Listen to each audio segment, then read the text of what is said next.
It is time to update the draft, people. Oh yes, it is time to update the draft. Welcome back to the channel. This is FPL of the day. I am Jay London, and in this video we are having a second look at the brand new team for the brand new season 2022-2023. So yeah, we did one a little bit earlier on as soon as pre-season kicked off. Now I have made a lot of changes, so spoiler alert, expect to see quite a lot of changes, formations and all of that stuff. As always, if this is the first time that you are discovering the channel, or the second, or third, or fourth, or you just haven't subscribed yet, then please do hit that button. It costs you nothing, and I need all the help that I can get. I'm trying to get to 2,000 subscribers before the start of the season. Let's not waste any more time. Let's dive straight in. The updated draft for the 2022-23 season. Let's go.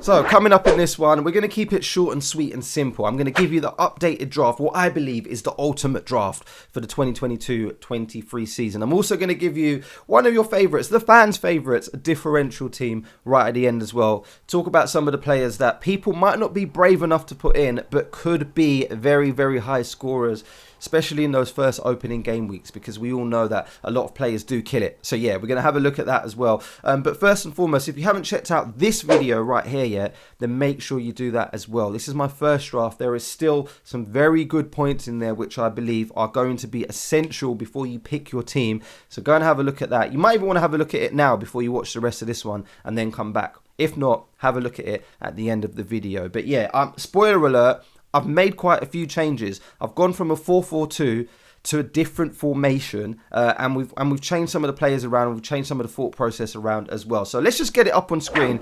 And as I say, you can see right here, yeah, I've gone for a 3-5-2 formation, which excites me just a little bit more than the 4-4-2.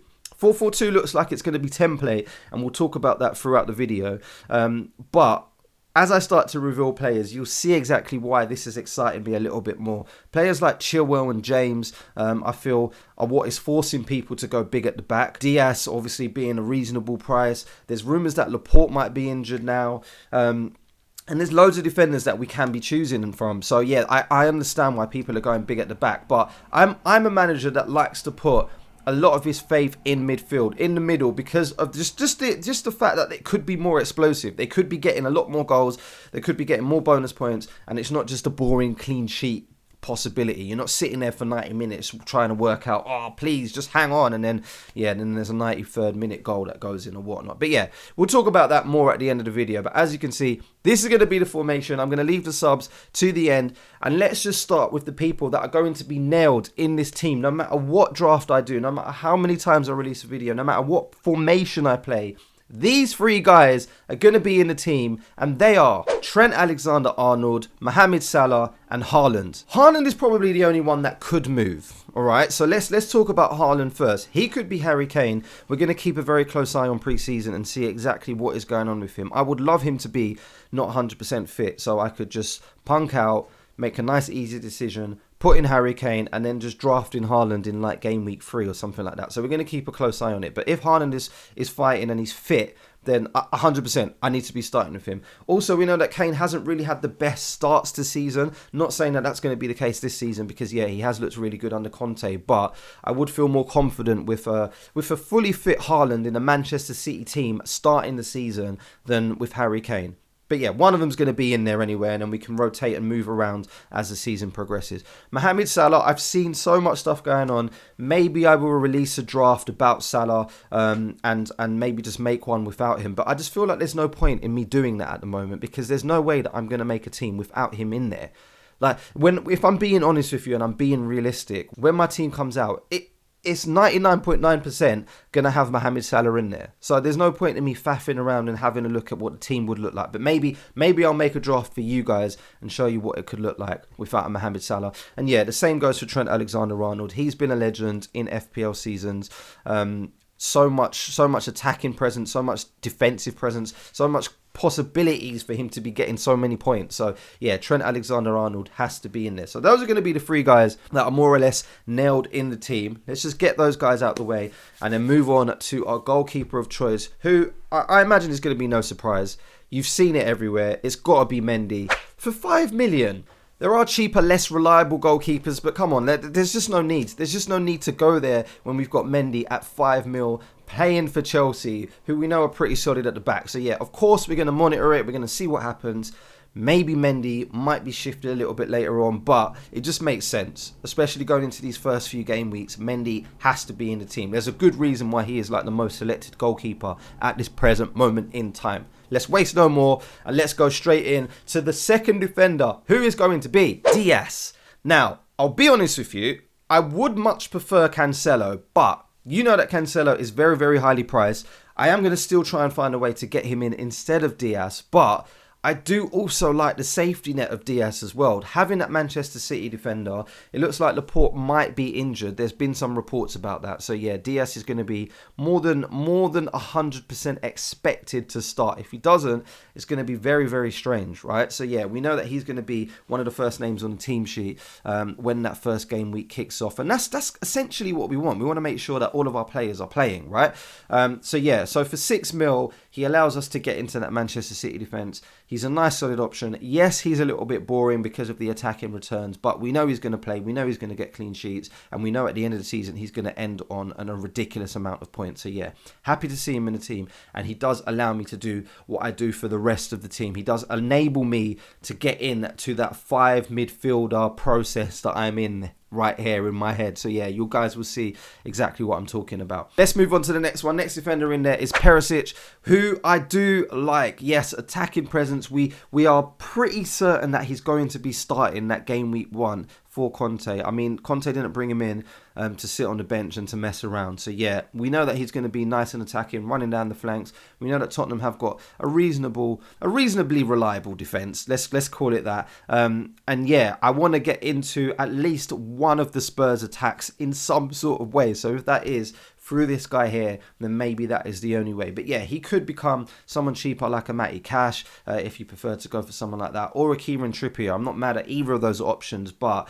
I do like having at least one Spurs asset in there. So these are going to be my 3 boys in defence, which I'm quite happy with. The only thing missing is obviously that second Chelsea defender, which is what we need to weigh up. Do we want to go for someone like Chilwell and James, or do we want to go for a midfielder who could potentially be a lot more explosive than those guys? There's a little bit of doubt with Chilwell at the moment flying around, and James looks like he might be playing right centre-back. So yeah, I'm still not 100% sure that I want to go there. So we're still going to tinker with things as the season goes on, as the pre-season goes on, I should say. But at this current moment in time, this is what my process is like. I'm thinking I'd rather have 5 midfielders that consist of Mohamed Salah and this next guy here, who is going to be Luis Diaz.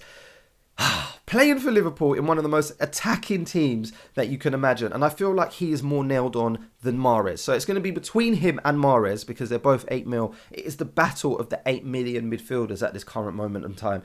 You've got Saka in there. You've got Mount. You've got Bowen, who is kind of around the same price. But yeah, for me, Luis Diaz is the best of the bunch because of those minutes. I feel like he's going to be getting the most minutes, and he's playing in the Liverpool team that we expect to be scoring a whole heap of goals in that first game week against Fulham as well. That's why you can see the captain armband on Salah as well. You can debate it down in the comments below. Let me know if you think Mahrez is a better option or Foden's a better option or something like that. That is completely down to you, but I just feel a little bit more at ease, just a little bit more at ease with Diaz for that opening game week. And then yeah, if Mahrez is on a crazy one and Foden's on a crazy one, then it's an easy swap. So I feel it's essential to have at least one £8 million midfielder in your team to start your game week. All right, let's have a look at the next one. He's looking great in pre-season, and I wanted to make sure that I got him in there because he's only 5.5, so he enables again the rest of the team to do what the rest of the team does. I like the fact that he's nice and cheap. He's in a Wolves attack, and hopefully they can score a lot more goals this season than they did last season because they can't be much worse, right? Jimenez looks like he's on form, so does Podence, so hopefully Neto can reward us with some points in those first few games. But yeah, he's a nice enabler, 5.5, and I do like the idea of having a 5-man midfield with him in there, so I'm not having to put him on my bench. He can play instead of somebody like a James. So yeah, it's just weighing it up. Do I prefer Neto or do I prefer James?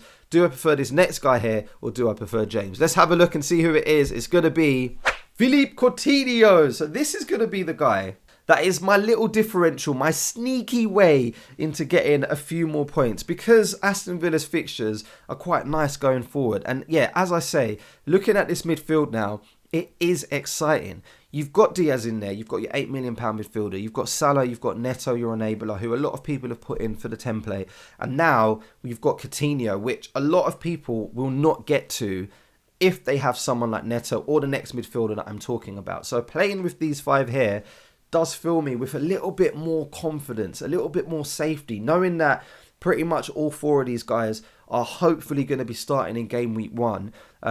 And yeah, the attacking presence of Coutinho against a newly promoted side really does excite me.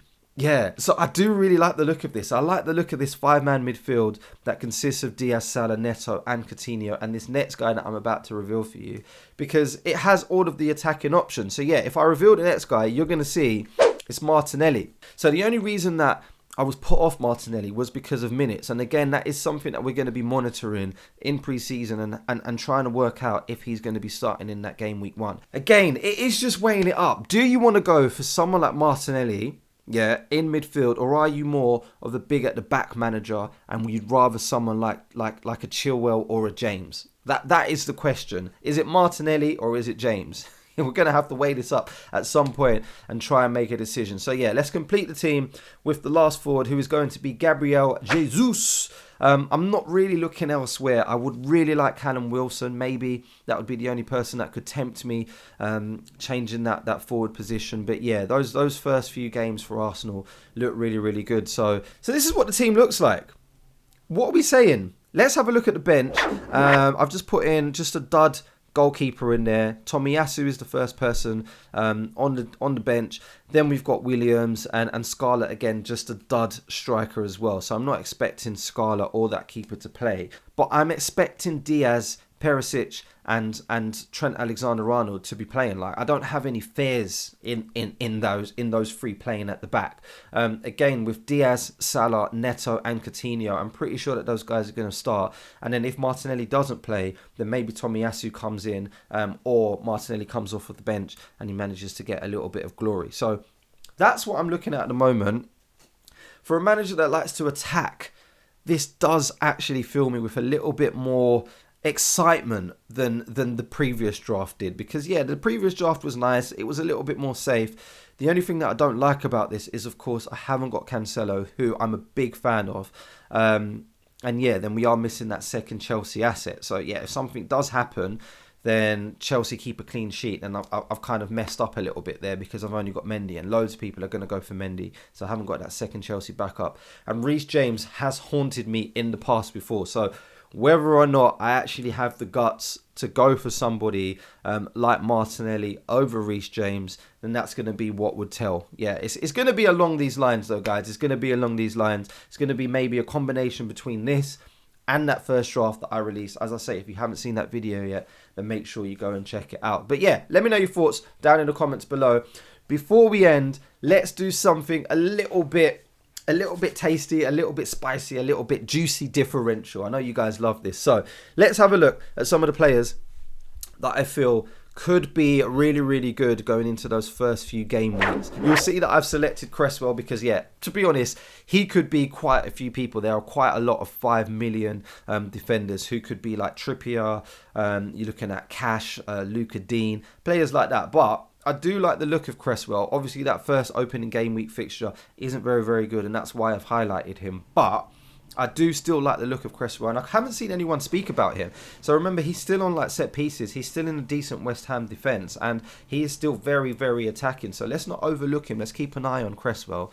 Next to him is Konate, who I feel is going to be like one of the cheapest options, cheapest way into that Liverpool midfield. Kieran Tierney, again, a nice attacking Arsenal defender. Kevin De Bruyne is the one that everyone is talking about. But the only way that we can get him in is if we don't go for someone like Mohamed Salah. And I'm definitely not brave enough to be doing that. I do like the look of Ødegaard. I feel like he's probably going to be like the most nailed in that Arsenal midfield. So yeah, again, going to keep a close eye on him and see how things are going. But yeah, Martinelli's a little bit cheaper and just a nicer way to just get into that Arsenal midfield, providing that he plays. So that's why I've gone for Martinelli instead. Sancho and Grealish are going to be some punts. Again, Pep Roulette, we don't quite know what's going to happen there. Mason Mount is Mason Mount. Quite a few people are going for him as a differential. Wilson's a guy who I really, really love. Especially that opening fixture, man. Come on, he's playing Nottingham Forest, who are going to be up for it, and I'm assuming they're going to want to attack. So yeah, Newcastle might get a few chances there as well. So I do have a bit of FOMO not having Wilson in my team. Maybe this might tinker again. Maybe we might go with 3 up front and go for someone like Jesus, Wilson and Haaland up front. Who knows? We'll wait and see. And then we've got Anthony Martial, who again is a placeholder. We're going to have to see what happens with Cristiano Ronaldo. But if Ronaldo goes and Manchester United don't sign anyone else, then Martial is definitely going to be a person that we want to be keeping our eyes on. Just a little mention to Walker as well on the bench there. Again, going to be keeping a very close eye on Manchester City's defence, because yeah, if Walker does start getting games and he is the first on that team sheet, yeah, then he's going to be in everybody's team, not just mine, not just yours. Like, loads of people are going to pick him up because he is a nice cheap way into that Manchester City defence, and he's attacking as well. So I would love to be brave enough to start with Walker, but again, for me, my priority is to get in players into that draft to make sure that they are starting game week 1. So yeah, I wouldn't be brave enough to start with Walker, but if we're talking differentials, he has to be in there, right? But yeah, let me know your thoughts down below. What differentials are you thinking about putting into your team? Have you gone for anyone? Are you brave enough to go for Kevin De Bruyne over Mohamed Salah? Yeesh. And there we go. That is it. So that is my latest FPL draft for the 2022-23 season. As I say, let me know down in the comments what you are thinking. Do you feel like it's more viable to go for big at the back? Or are you looking at this midfield and thinking, you know what, Jay? I quite like how you're thinking. Let me know down in the comments below. And let me know if you're thinking about putting in any of these differential players as well. Before you go, please do what I always ask you to do, especially now that you've made it to the end of this video, and subscribe. Hit that button. I am trying to get to 2,000 subscribers, so please do help me along with that. And yeah, now that you're done with this one, why not check this out? Have a look at this video right here. Trust me, it is essential viewing, people, and I will see you on the next one. All right, good luck.